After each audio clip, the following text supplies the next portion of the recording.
Hello friends, welcome to Rocky fitness zone. So ఈరోజు matter ఏంటంటే యథావిధిగా అయితే మార్నింగ్ అయితే వర్క్కి వెళ్ళాం అనమాట.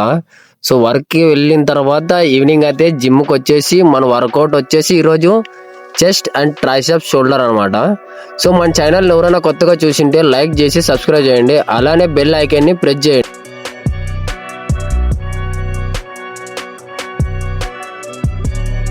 మన వర్కౌట్ ఎలా ఉంటుందో కామెంట్ చేయండి ఫ్రెండ్స్ అందరూ. సో ఇవాళకైతే వర్కౌట్ ఇంతే అనమాట. సో మళ్ళీ నెక్స్ట్ వీడియోలో కలుద్దాం ఫ్రెండ్స్. Okay bye.